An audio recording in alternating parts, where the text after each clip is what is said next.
All right, my friends, it's time to take a little while and look at the Word of God. Think about what Jesus did for us.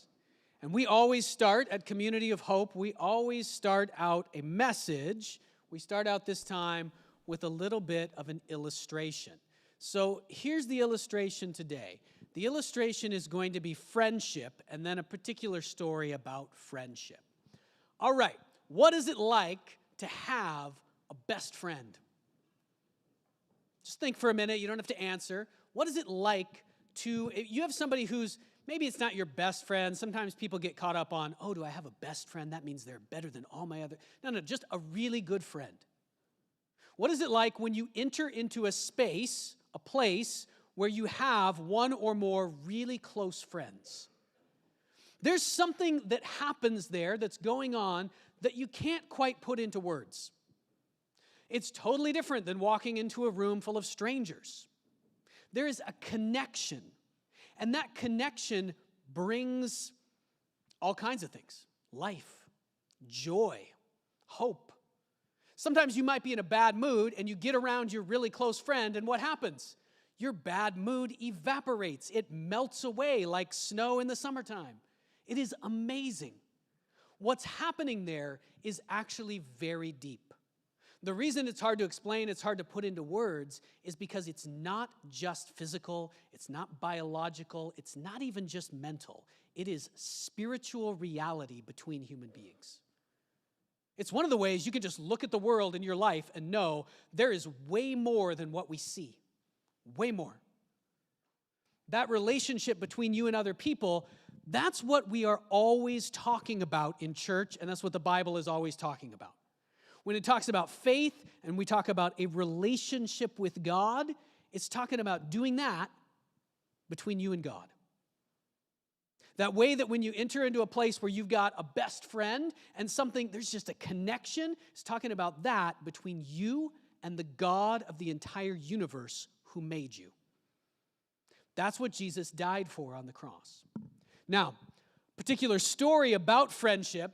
Friendship is not always just a one-way trajectory from, acquaintance to best buddies, right?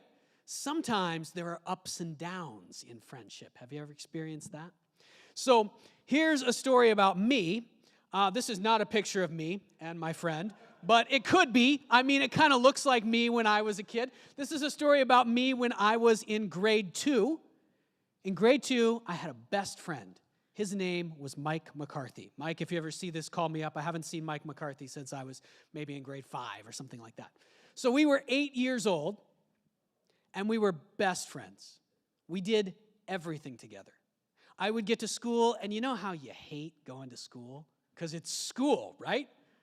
But Mike was there, and so now school was okay if Mike was there. If he wasn't there on a particular day, school was the worst thing ever if Mike wasn't there. We hung out outside of school. Every recess, we played the same games together. We were best friends. You know what that's like. But then one day, Mike and I had a showdown. A showdown. A standoff. A throwdown. Okay? And this is sometimes, it's not always physical, but this is how friendship goes, isn't it? If you have a best friend, it is almost guaranteed that at some point you have been through something like this with them. Because this actually deepens relationship if you get through it in the right way. So what happened? I don't even remember what happened. All I know is we were standing in line outside. We were going to get back into our classroom, and Mike did something that he should not have done. And he'd been doing it all day up to that point.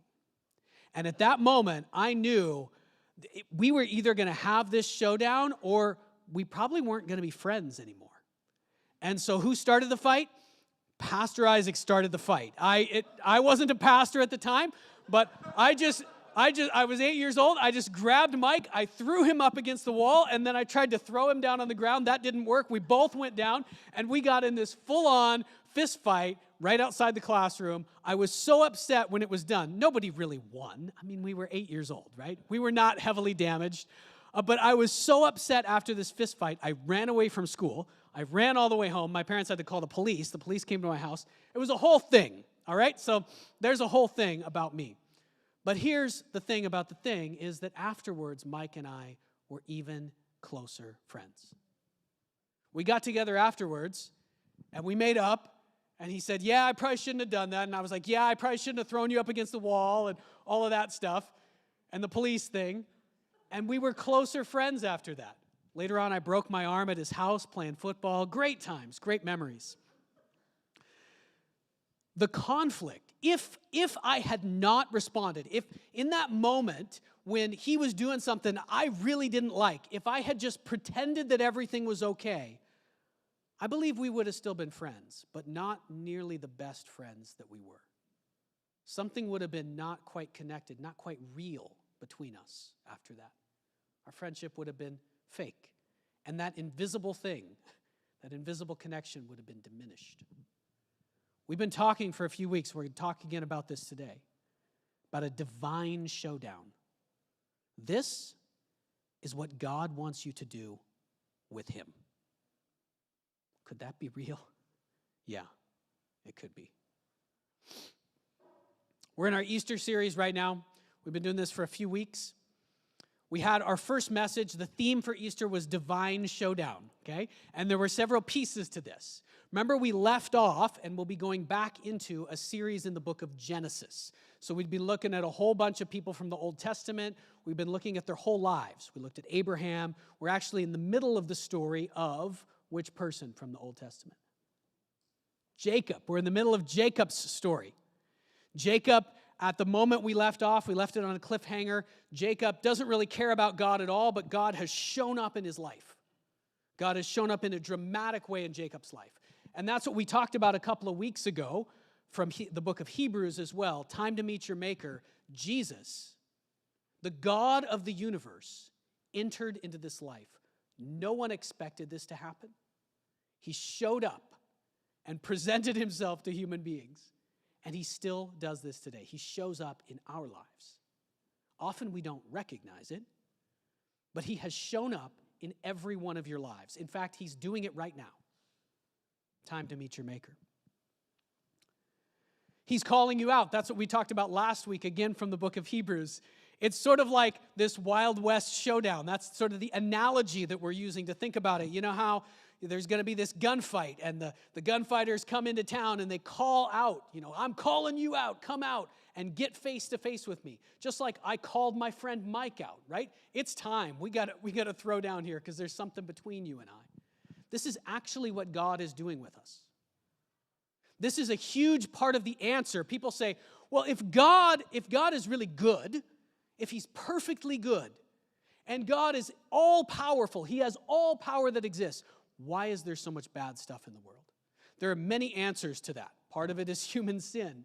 But why does God allow bad things to come into your life? Very often it's so that he can use it to call you out. He is using that suffering to call you into a deeper friendship, a deeper relationship with him.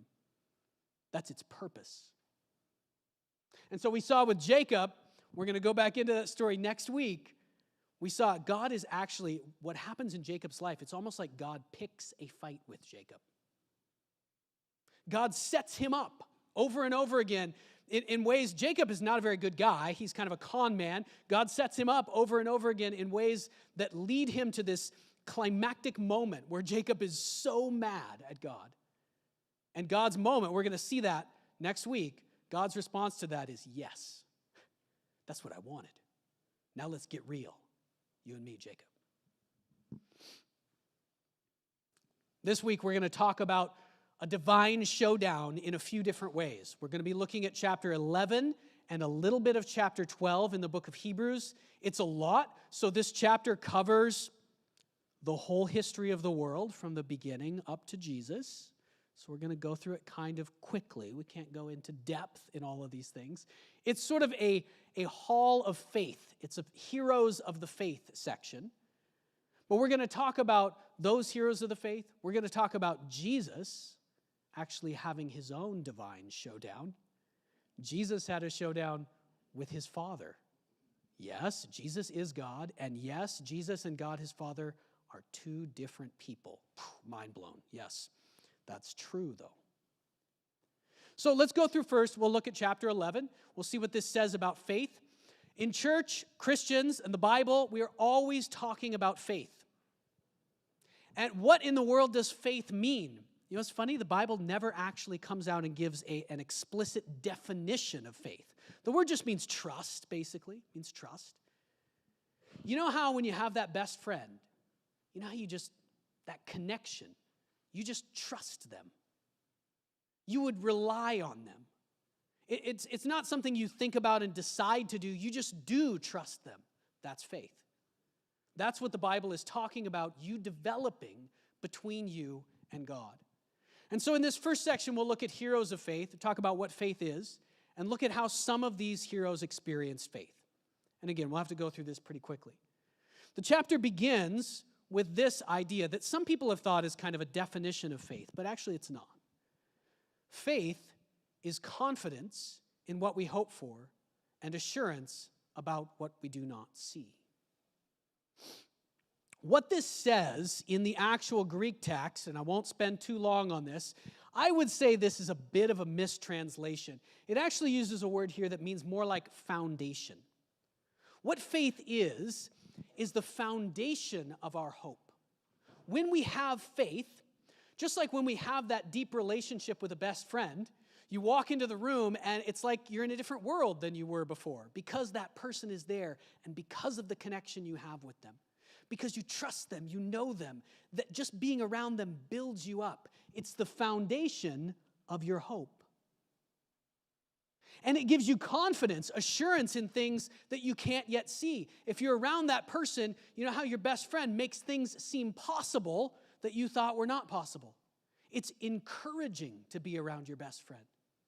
When you have this kind of relationship with God, it makes you, whenever you are in that state of actually having faith, feeling it, it makes you almost invincible. The world cannot take you down. It doesn't matter what happens around you, as we'll see for some of these people in this hall of faith, these heroes. The world cannot take you down because you know the God of the universe and you have that connection with him. That connection comes only through Jesus. Faith is the underlying condition that determines, in fact, how your life turns out. This is why it's such a big deal and why we talk about it and why churches are named, Faith. The other church that meets here is Faith Lutheran Church. This is why faith is such a big deal. This was Jesus' main point.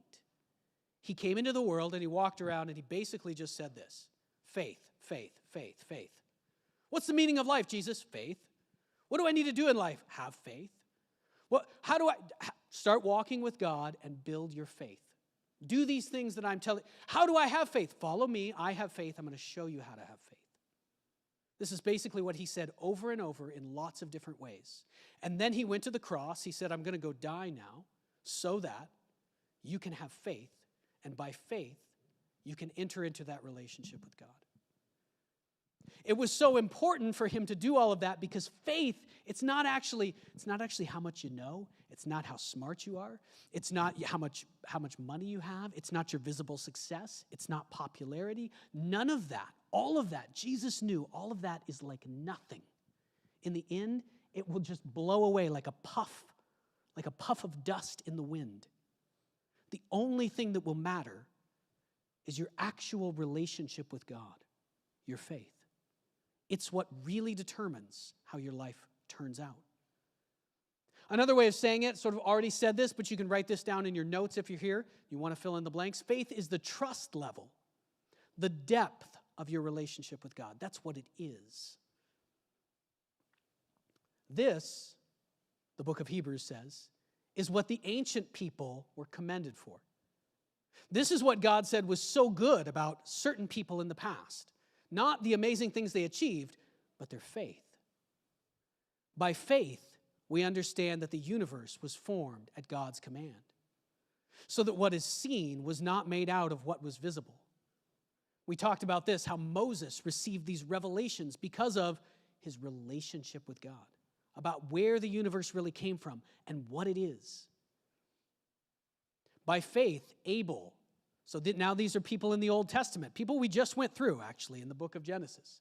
By faith, Abel brought God a better offering than Cain did. We talked about in that section, Cain and Abel, the first two brothers, and one kills the other one, right? This is how human beings are. Why was Abel's offering accepted by God? Because of Abel's relationship with God. Cain was just trying to follow a bunch of rules or trying to focus on himself and get everything for himself. But Abel actually trusted, loved, and had a friendship with God. By faith, he was commended as righteous when God spoke well of his offerings. And by faith, Abel still speaks, even though his brother killed him. By faith, Enoch was taken from this life so that he did not experience death. He could not be found because God had taken him away. Before he was taken away, he was commended as one who pleased God. And then the writer tells us this: without faith, it is impossible to please God. Because anyone who comes to him must believe that he exists and that he rewards those who earnestly seek him. What is this talking about? Following God is not a bunch of rules. It's not about a bunch of rules. Okay, should you go murder people? No, don't do that. That's bad. The 10 Commandments are a good set of rules, but that's not what it's about. It's not. If your kids, if you have kids, you can imagine a parent-child relationship. If your kids were just following rules and had no relationship with their parents, that would be complete failure. Total failure of a family. Same thing between you and God. If someone's just come into church because they feel like it's their duty, or just doing a bunch of Christian things because those are the rules, but they don't actually know God, complete failure. They have missed the point entirely. This is what Jesus always was fighting with the people around him about. He was always fighting with religious people. That's who Jesus fought with the most, right? Because of this. By faith, Noah, so this is Noah's Ark, right? When warned about things not yet seen, in holy fear built an ark to save his family. What does it take? If you have a dream, this is probably what happened to Noah. He probably had a dream that said, you need to build a boat because the whole earth is going to flood and everything's going to die that's not on the boat. What would it take for you to believe that dream and start building the boat? It would take that same thing that happens when you have a best friend. If your best friend comes and tells you something, you trust them. You trust them not necessarily because of what they're telling you. If you have a deep enough relationship, they could tell you almost anything. I'm telling you, this happened, and you would believe them because you have that relationship together. That's what it took for Noah. He knew God. That's why he believed it. That's why he did it. And he became the heir of the righteousness that is in keeping with faith. We talked about Abraham for a while. By faith, Abraham, when called to go to a place he would later receive as his inheritance, obeyed and went, even though he did not know where he was going. We talked about he didn't even know the name of the God who was calling him at first. He didn't even know this God's name, but he had a relationship with him. It's like he'd met his best friend, but his best friend hadn't told him his name yet. But you know those people you just have an instant connection with? That's how Abraham was. That's how it was for him when God showed up in his life. And so even though God was asking him to do something crazy, leave your hometown, go wander around in the wilderness, and I'm going to build you into a new country, a whole new country. Okay, that's crazy, but I believe it. I know you. He went, even though he had no idea where he was going. And often I feel like Abraham is he's a good theme for my life, because Abraham didn't know where he was going. I have no idea where I'm going. All I know is I'm going to follow God the best that I can because he is the one. He is the one.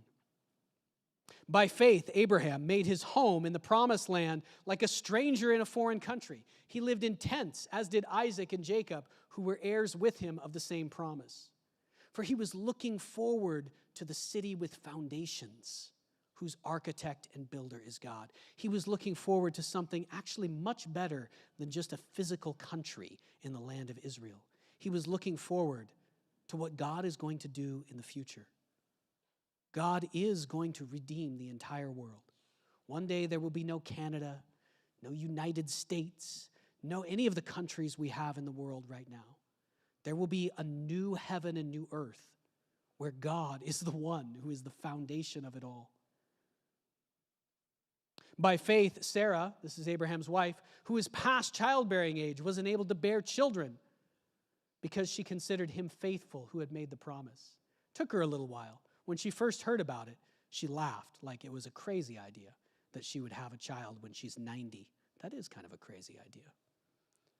So from this one man, and he was as good as dead, came descendants as numerous as the stars in the sky. So God did amazing things through Abraham because of this.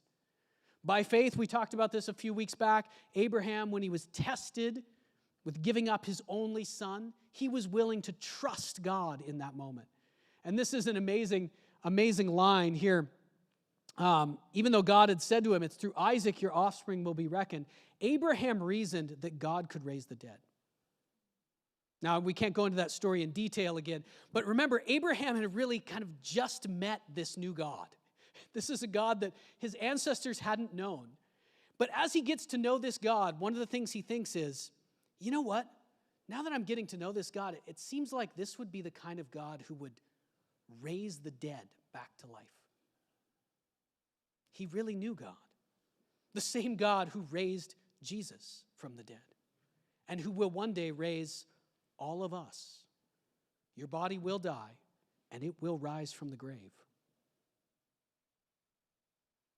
Isaac blessed Jacob. I'll skip through a little bit of this. There's a ton of this. It basically goes through this hall of all these heroes, and many of these people don't receive, we're going to see that in a minute, they don't receive everything they had hoped for in this life. Joseph, all these people are looking forward to a future that God is going to bring. Joseph, we'll talk about him in the coming weeks, the coming month in April. He's looking forward to what's going to happen long after his lifetime, what God's going to do in the future. Moses walks by faith. Moses is not afraid. Moses grows up as this rich kid in Egypt, but he's not afraid to give all that up because of his relationship with God. He meets this God, and that is more valuable to him than everything in Egypt. Here's what it says. He chose to be mistreated along with the people of God rather than to enjoy the fleeting, that means the very temporary and vanishing pleasures of sin.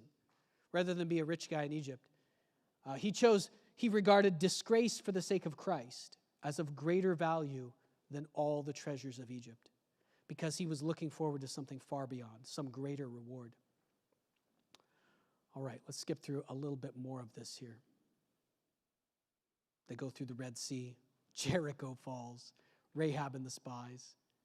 At some point, the writer of Hebrews basically says, I don't have time, and I don't have time today either, to tell you about all the different people in the whole Bible. What more can I say? I don't have time to tell you about Gideon, Barak, Samson, Jephthah, about David and Samuel and the prophets, who through faith conquered kingdoms, administered justice, gained what was promised, shut the mouth of lions. They quenched the fury of the flames. They escaped the edge of the sword. Their weakness was turned to strength. They became powerful in battle, routed foreign armies. All of this, he's saying, they did it by faith, not because they had such amazing skills. Women received their dead back to life, but then he says this, there were others who were tortured, refusing to be released that they might gain an even better resurrection. Some faced jeers and flogging, even chains and imprisonment. They were put to death by stoning. As you hear these things, do you think that they enjoyed these experiences? Do you think these are things they wanted in their life? They were sawed in two. That's the prophet Isaiah. They were killed by the sword. They went about in sheepskins, goatskins, destitute, persecuted, mistreated.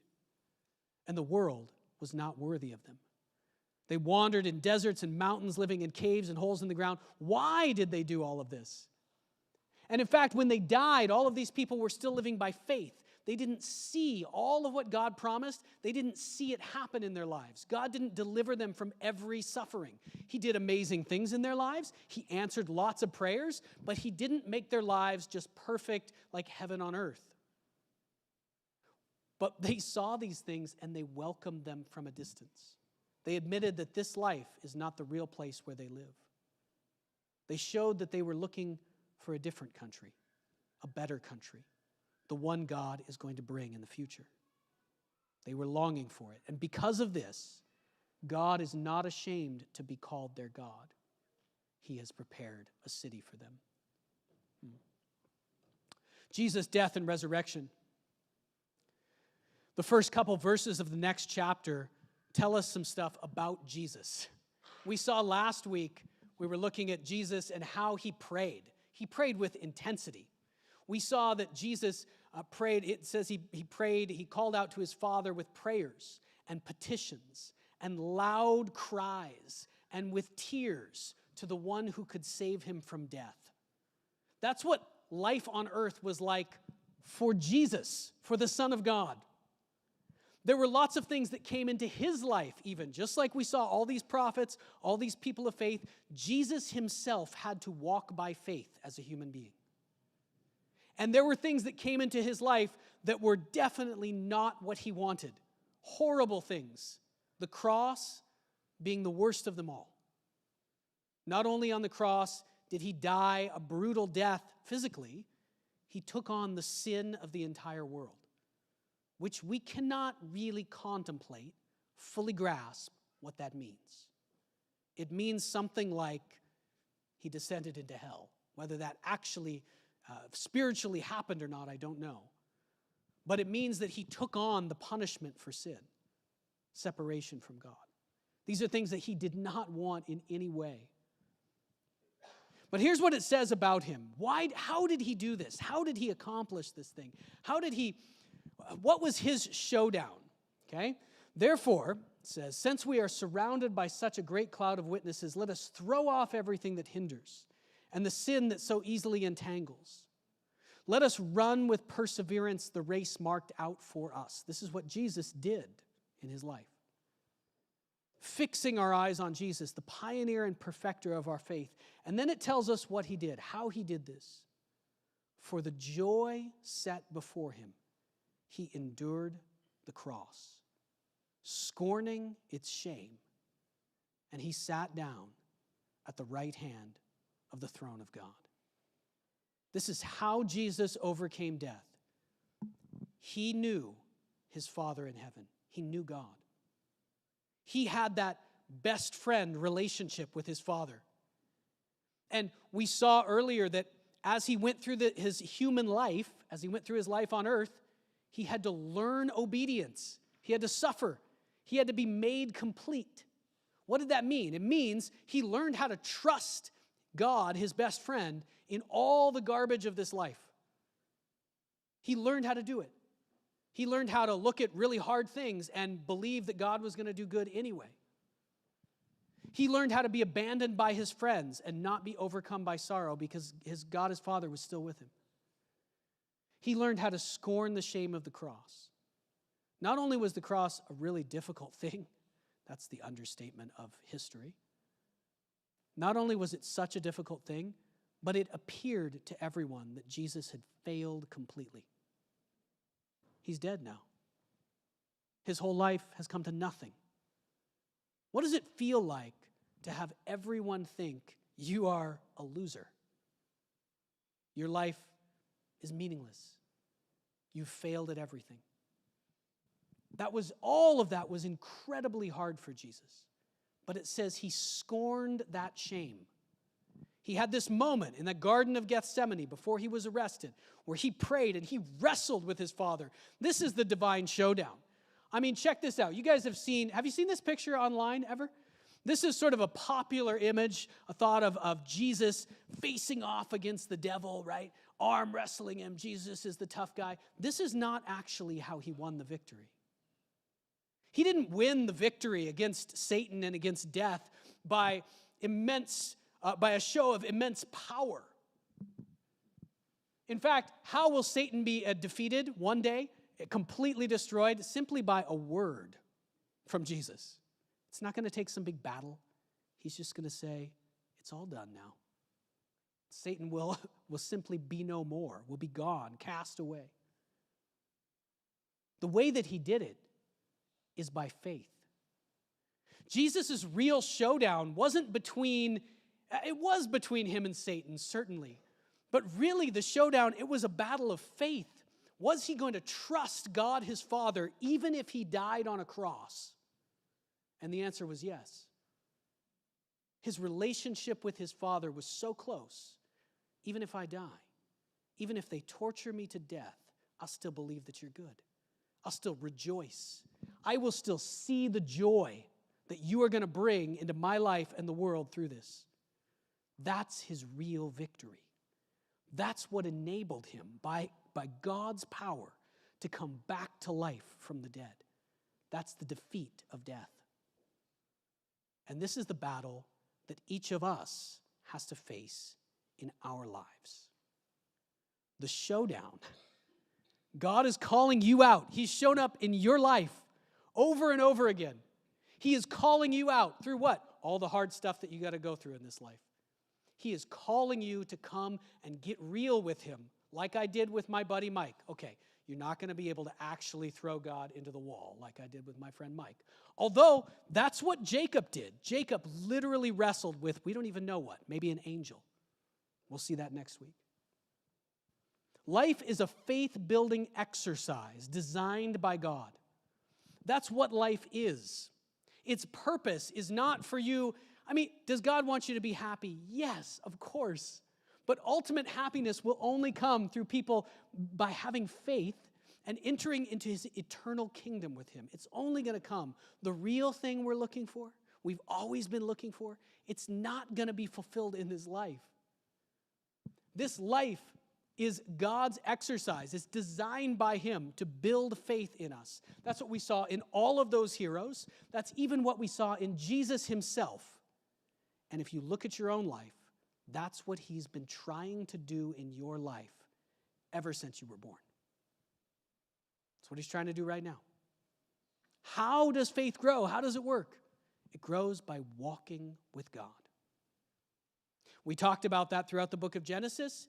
It grows just like a friendship, just like a human friendship grows. I know you can't see God. Okay, you just got to get over that. But it grows the same way as any friendship does. You spend time together. You do things together. When you get mad at him, you go tell him. Be careful, he's really big, but he's also really loving and merciful. He can handle it. You go tell him when you're mad about something. You get real with him. He is actually calling you out to that. Maybe today. Faith grows by walking with God through life. Let's look at these verses one more time, and this will be how we'll wrap up. And just think about what it's asking us to do. We're surrounded by a great cloud of witnesses. All kinds of people throughout history, and people you know right now in your life today. And above all, Jesus himself, who lived in a particular way.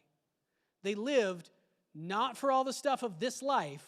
They lived by having a friendship with God, by walking with him. They are a great cloud of witnesses. They show us the way, what we're supposed to do. So, what we need to do then is pay attention to their example, and we need to we need to just cast it away, like Jesus did, scorning the shame of the cross. We need to take that stuff in our life that would block us from following him, that tempts us to go a different way, or whatever it is, and we need to throw it away. We need to throw away the sin that gets us tripped up so easily. And we need to do what this life really is. It's a race. It's not like you have to be first place in the race. You should run like it. You want to make first place. But it's a race in the sense that you are trying to go after God over and over again throughout your whole life. It's a race that's going to require perseverance. That means it's a long-distance race. It's not a sprint. This life is going to feel long. But we got to keep running in the same direction after God throughout this life. And how do we do it? How can we keep ourselves in the right place to do that? By fixing our eyes on Jesus. He is the pioneer or the author and perfecter of our faith. That means he's the one not only who makes it possible for us to have faith, this relationship with God. He's the one who came down into this mess, went through all the same stuff as us, and showed us how it's done. That's who he is. He endured the cross and scorned its shame. We all have crosses in our own lives. We need to scorn the shame of those things and follow God, even if we don't know where we're going. The end result will be that we will be with him in his kingdom in a future that is better than we can possibly imagine, a future that is like the resurrection of Jesus himself. Let's pray, and we'll continue in worship.